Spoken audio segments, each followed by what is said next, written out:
All right, all right. We live? Yeah, we in the house. Give me a replay, gang, if you're watching the replay.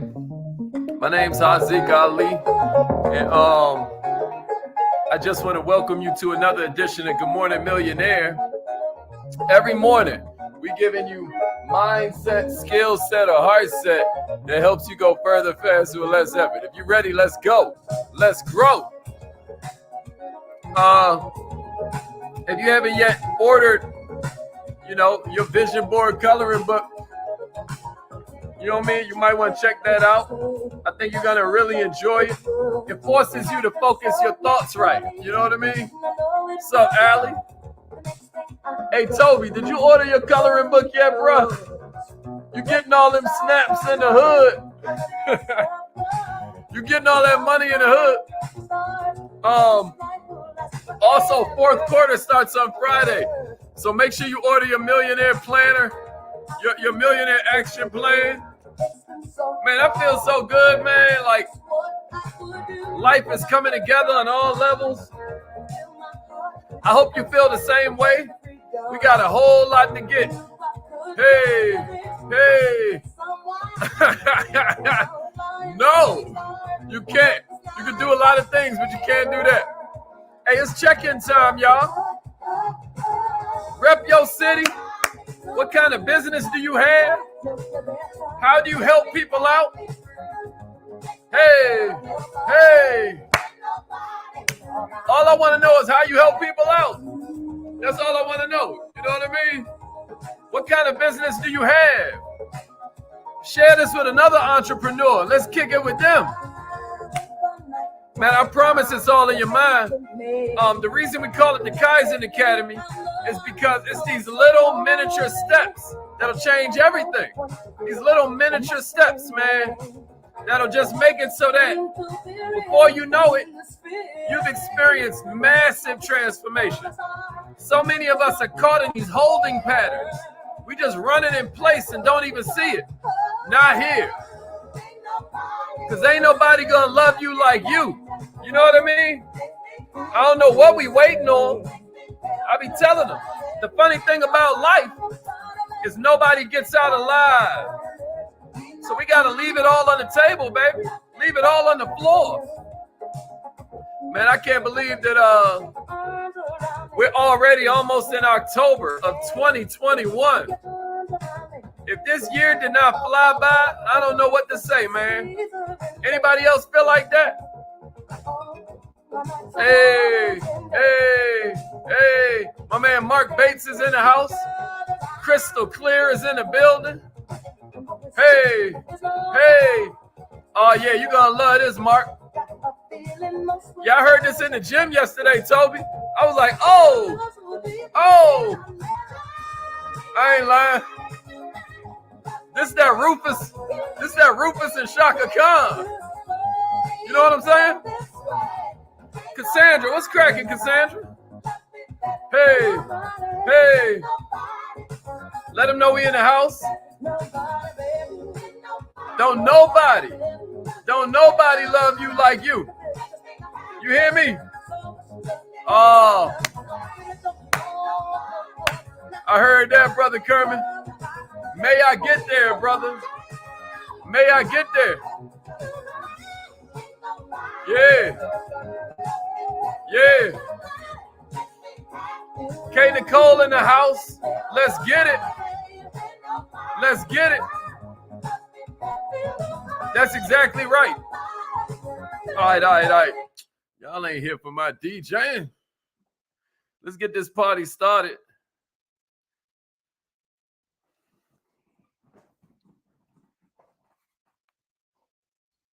You have something special. You have greatness in you.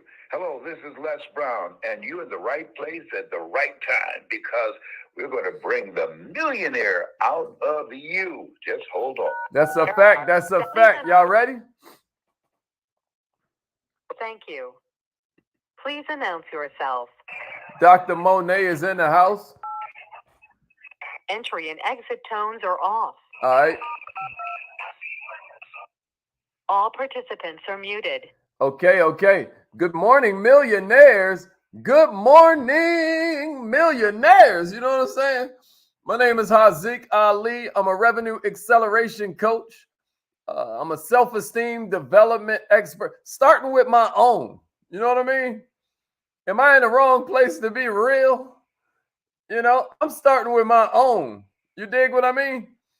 Because what they tell you, right, when you study social science and all of that, they're quick to tell you that the smaller your self-esteem, the more your propensity to need it from outside yourself, right? They always tell you, like, I always tell you, the smaller your self-esteem, the bigger your ego got to be, right? But then the more self-esteem you have, the smaller your ego begins to shrink. Well, today we kind of talking about self-esteem. Today our whole goal is to kind of help you walk that thin line, because it's a fine line, y'all. This whole thing about when you're an entrepreneur, we all know that it's about them not just knowing you, but also liking you, right? Not just them knowing and trusting you, but also liking you. Ain't nothing wrong with you wanting to be liked by other people. Everybody's looking for some kind of validation, but all we saying is ain't nobody gonna love you like you. You know what I mean? And as a matter of fact, you train us how to treat you by how you treat yourself. Ain't that amazing? Everybody's looking for validation. My mentor always says, Mr. Les Brown, he always talks about how you got to look at who you hanging out with. And do they force you to speed up, or do they force you to slow down? Like, who are you keeping pace with? Because we're all looking for validation. In social science, they call it homeostasis. This whole idea that you naturally gonna slide up or slide down depending on who you hanging out with. But check this out. The course of your life should not be dictated by the approval of other people. Somebody give me this in the comments. The more validation you need, the less discernment you have. The more validation you need, the less discernment you have. Can somebody give me that in the comments? I want to give you a little something to write in your power book this morning. I want to give you a little something to write in your notes so it makes sense. I want to give you a little something to make you want to replay this again when you need a reminder. Because if you're struggling with the need to be liked, there are some things you can do to kind of dispel those feelings and get back to focusing on what's important.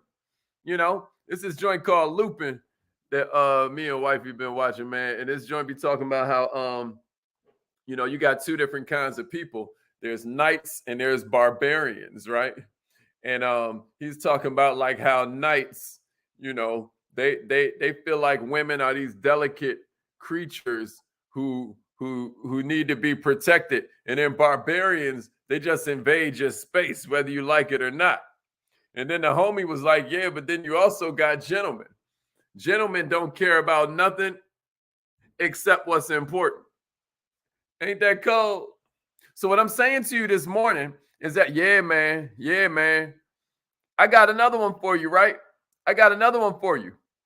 The lack of need for validation is the beginning of all power. The lack of need for validation is the beginning of all power. If you agree with that one, then type that one in the comments and give me a share. The lack of need for validation is the beginning of all power. So what I'm going to do is I'm going to give you 5 different ways that you can kind of get that monkey off your back. When I was a youngin', that's what they used to call it, because there was mad junkies back in D.C. We would call junkies heroin addicts. They would call heroin junk. You know what I mean? And so they would say that monkey on your back. Well, some of us are addicted to something that's stronger than heroin. You know what I mean? We addicted to validation, especially in this social media world we in. You hear me? You hear me? You listen to me. You better tell them, Shalonda. You better tell them, Allie. All right, so I got 5 of them for you.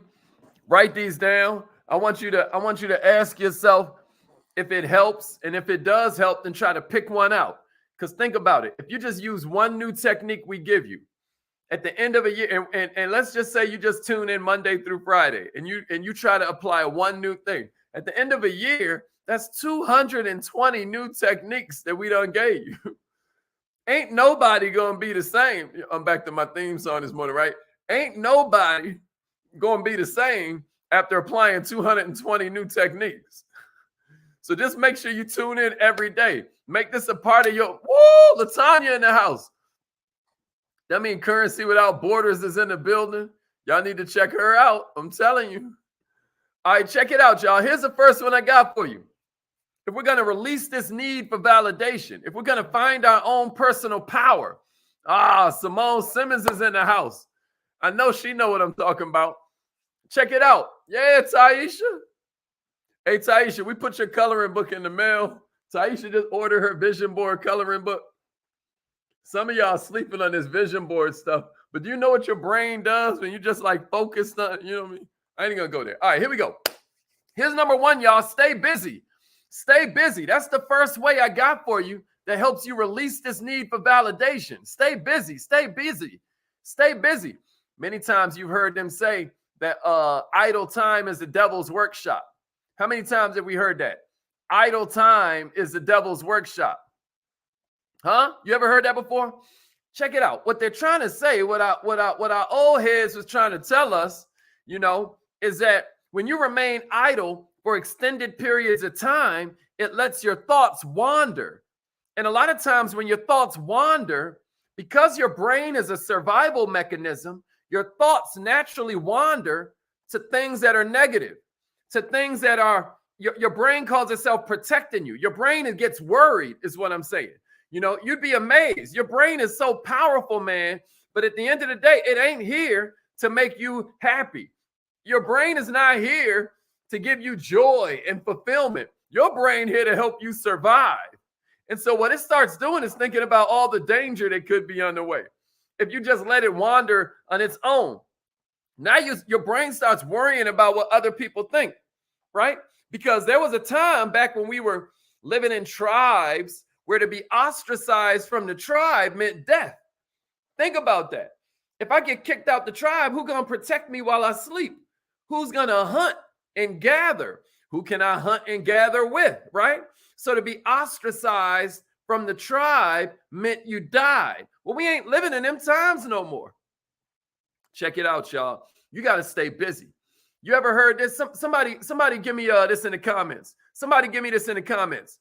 A dog on the hunt don't notice no fleas. Y'all ever heard that one?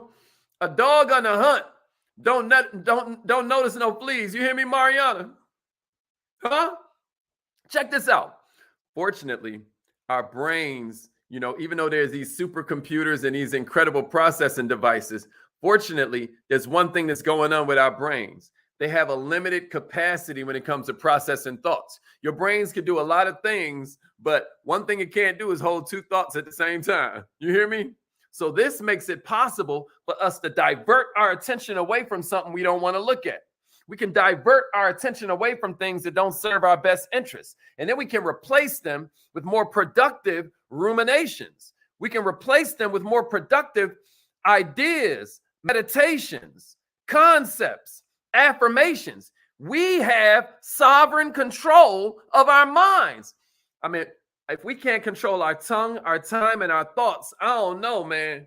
Maybe we're slaves. You get what I'm saying? At that point, we become slaves to other people's ideals, other people's values, other people's principles. It might be somebody in your family. It might be somebody on television. It might be something on social media, but it means you ain't free. You know, so we gonna focus on healthy distraction, right? Like getting busy with your business. We're gonna talk about healthy distraction, right? Like getting lost in a book. We're gonna talk about healthy distraction, right? Like going to work out, getting your body moving. Since we know your physiology changes your psychology, huh? Maybe we dance. Maybe we put some music on and just dance. Maybe we just dance like nobody's watching. You know what I mean? All I'm saying to you is that it's a lot harder for you to dwell on what other people think about you if you're really focused and you busy living your life. You know what I'm saying? Huh, Raina? Ain't that right? Ain't that right, Rohan? We gotta kick it, Rohan. I ain't hollered at you in a while, baby. Is this making sense, y'all? Yeah, our time, our thoughts, and our tongue. Our time, our thoughts, and our tongue. I like that, Latanya. Dance like David. You hear what I'm saying? If you want to conquer fear, you don't sit home and think about it. You go get busy. Dale Carnegie said that. If you want to conquer fear, see, a lot of people don't get it. Fear ain't nothing but the anticipation of pain. When you start thinking about what other people are going to like, you're creating. Ben Franklin said something wild. He was like, worry is like paying rent on something we may never own. Woo! You hear what I'm saying to you? If you're ready for number 2, give me a number 2 and a share. Come on, Shalonda. Somebody give me that in the comments. Worry, especially if you're a fall personality. If you're a fall personality, I'm talking to you. Worry is like paying rent on something you may never own. I want you to think about that. I know Shalonda, a fall personality, so she felt that. It hit her right here. Here's number 2, y'all. Here's number 2. Mind your judgment of other people. Mind your judgment of other people. Check it out, y'all. As humans, we're constantly doing something that psychologists call projection. We're constantly projecting our inner monologues onto other people. This is why when somebody ain't trustworthy, they don't trust you. Isn't that interesting? Because it takes one to know one. This is why the great ones never mind giving sincere compliments. I'm going somewhere with this. I want y'all to rock with me. Because it takes one to know one. For me to see greatness in you, I got to be able to see it in myself. You hear me? So you got to watch when you're judging other people. The reason that people that can't be trusted don't trust nobody else is because they're like, if I was in that situation, I know what I would do. Ain't that something? So we call that projection. As humans, we're constantly projecting our own inner monologues onto other people and swearing we a mind reader. You ain't no damn mind reader. You just betraying how you think about the world. Ain't that something? So when you got people that make real harsh statements about other people, right? Because he love you. Because he love you, Michaela. That's why. What you mean, girl? Because he love you. This is not to say to y'all that you obligated to like everybody you meet. That ain't what we talking about. But being overly critical of people,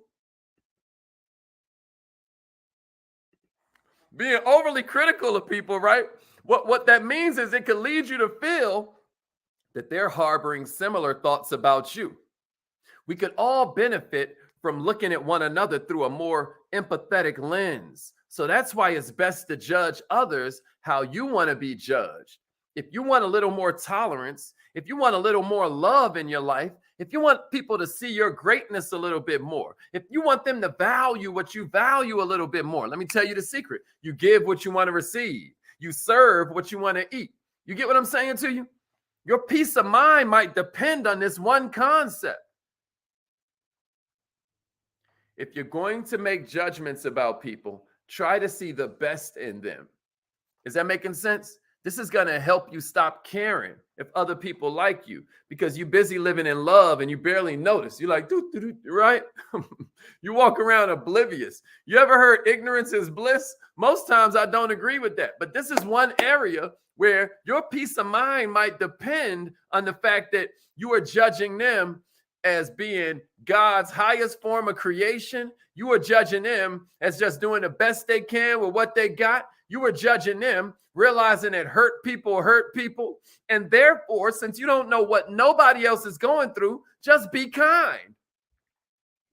Now, this is one of them things that's easy to say and hard to practice. You hear what I'm saying?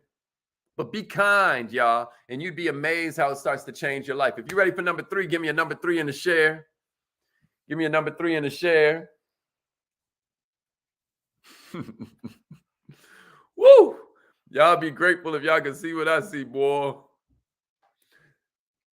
Give me a number 3 in the share.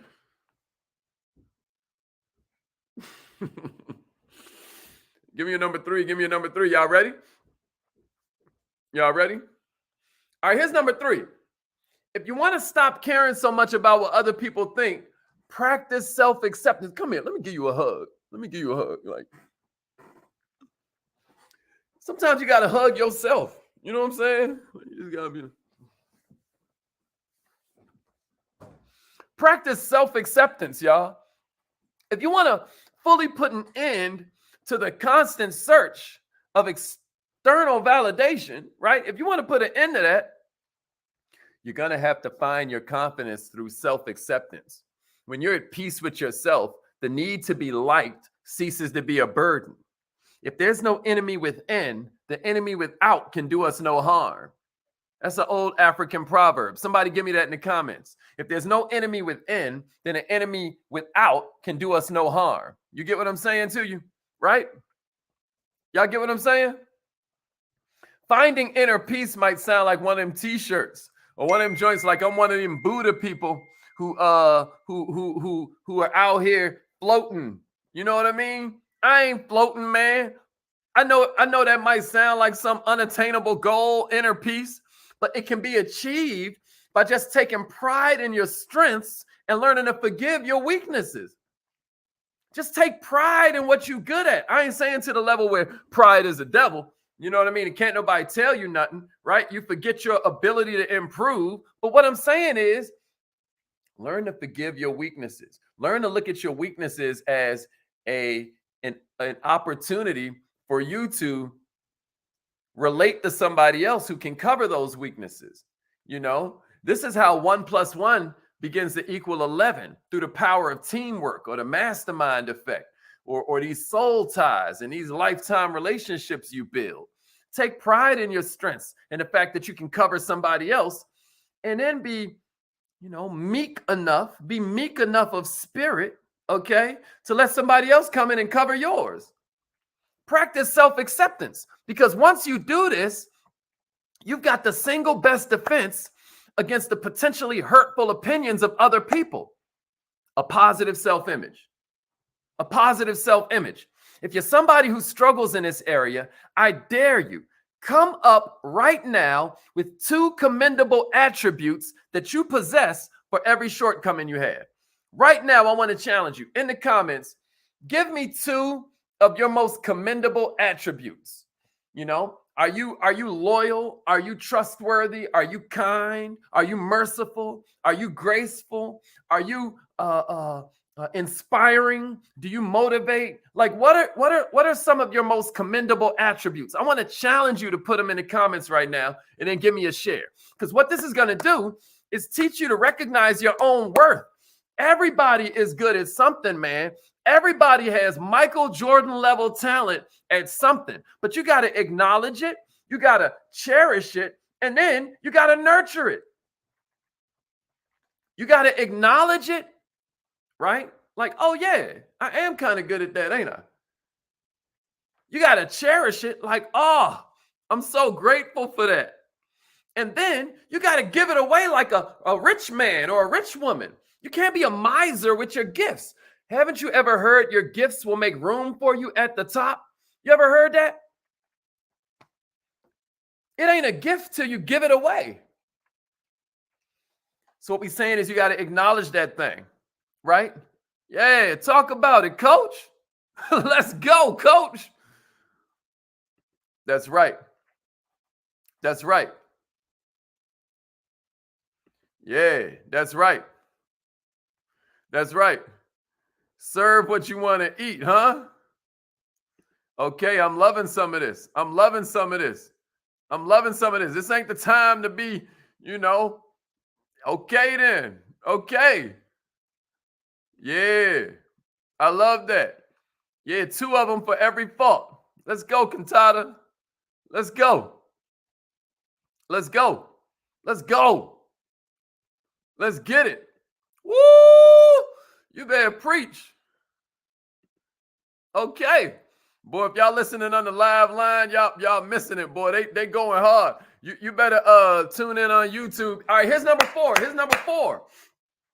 If you want to stop caring if other people like you, here's another one. And this might be counterintuitive, but socialize a little bit more. Socialize a little bit more. This probably sounds intimidating to somebody who already puts too much stock in what other people think, right? That's probably why, you know what I mean? Some of us just are such loners, you know? Like I'm an introvert. A lot of people don't understand, but introverts get charged up in solitude. Extroverts get charged up around people. Like my mentor is an extrovert. Mr. Brown, he never met a stranger. He will meet a cashier at Publix, and that cashier will be at the house having lunch the next day. I am not lying. True story. Not me. Not me. You know what I mean? But what I'm trying to say this morning is that more social interaction means more room for you to grow, right? Putting yourself out there can be what they call a good form of exposure therapy.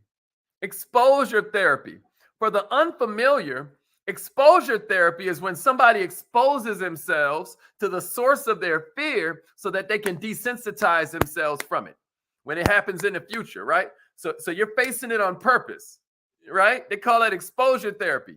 Maybe you need to socialize more, because in this instance, more exposure would mean that you have to be vulnerable in front of people. Now you're opening yourself up to criticism. Last year, we did this experiment where we had everybody a millionaire minded go outside with 2 mismatched shoes. Man, some of the feedback we got from that experiment was crazy. I ain't gonna have y'all do it again right now unless you want to. But my point is, what you'll find is that when people laughing and pointing and you find out that you ain't gonna die. You ain't gonna die. And then what this does is when you open yourself up to criticism, you discover that you started to build a strong backbone against these similar feelings of being judged down the road. Y'all hear what I'm saying to you? Y'all hear what I'm saying to you? All right. I got one more for you. Before I do it, I just want to remind you, we got a few more of these left. I'm trying to get rid of them because we got a new one coming out with the book. I didn't mean to say I'm trying to get rid of them. That was not a okay, Mr. Sales Master. That's what you got for us. I'm trying to get rid of them. Good grief. I'm a wild boy. But all I'm saying is we going into the 4th quarter. There's 90 more days left in the year, right? There's 90 more days left in the year. This thing is amazing because it helps you list all of your perfect attributes of a perfect customer. Then it has you ask what you need to work on in your own personality, right? It has a space for your definite mission. What's your mission for the next 90 days, right? It has this time audit. This time audit is out cold. Like, what are you really doing between 3 and 3:30, 4 and 4:30, 5 and 5:30, right? It takes you through your whole day. And then has you put a P if it's profitable, a L if it's a loss, a N if it's neutral. This thing cold. Then you got your space for your normal calendar. And then you have your space for your Kaizen 5, where you're writing down the 5 things that you need to do each day. So order your calendar now. Here's how you do it. So yeah, today's show is brought to you by the letter 90-day calendar. You know what I'm saying? All right. That's true, Taisha. That's true.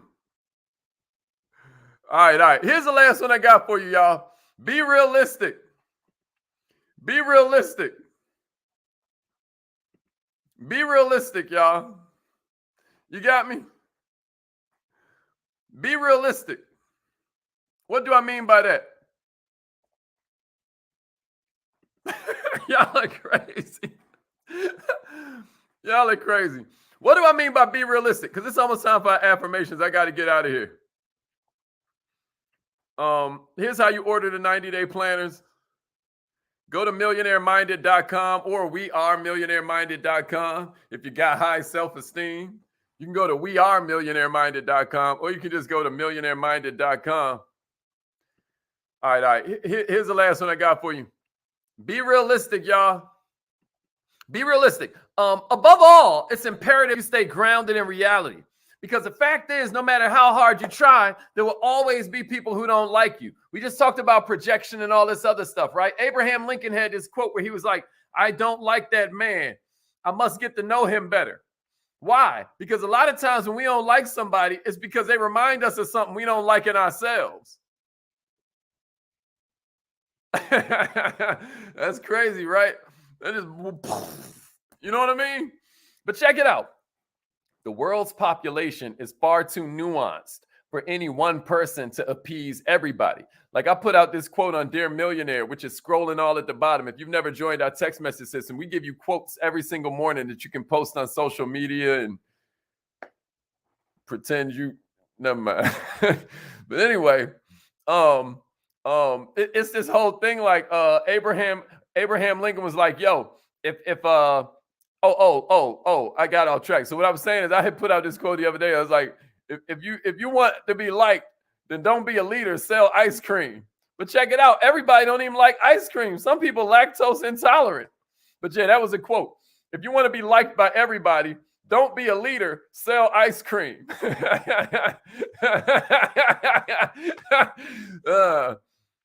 At least I'm funny to myself. You know what I mean?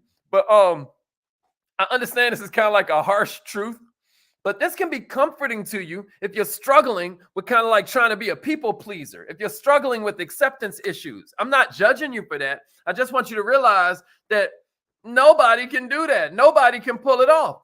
And once you realize that somebody's opinion of you is largely out of your control, once you realize that all you can control is your character, not your reputation, right? You can't really control your reputation. You can't control what other people say about you, but you can control your character. And once you realize that, then you find power. A lot of the pressure you feel to be liked by them can get removed from the equation. Since the responsibility is no longer on your shoulders, it becomes like what other people think of me is none of my business, right?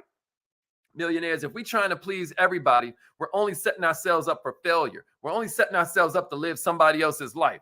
Furthermore, the time you spend trying to win somebody over is time you can never get back. When you devote your life to contemplating whether people like you or not, it denies you a chance to live in freedom. Don't forget, the release of the need for validation is the beginning of all power. The release of the need for validation is the beginning of all power. And luckily, we can all overcome this with a little bit of effort, y'all. Just a little bit of effort. All right. Now, who's ready to try something different today? Who's ready to try some affirmations? You know, I know you heard of affirmations. You know you're supposed to do them. You've heard there's power of life and death in the tongue. Or, you know, you'd be like, there's a miracle under your nose. There's a miracle right under your nose. It's called your mouth. Corny joke number 8. But I'm not really joking. It really is a miracle. These affirmations that we say every morning are the same affirmations that I used to say when I would be sleeping in my car. You know what I mean? When I was completely homeless, I would be saying these same words. And I'm not going to stop until I'm met, right? Like we'd be like, I am the luckiest person most people even know. What a phrase.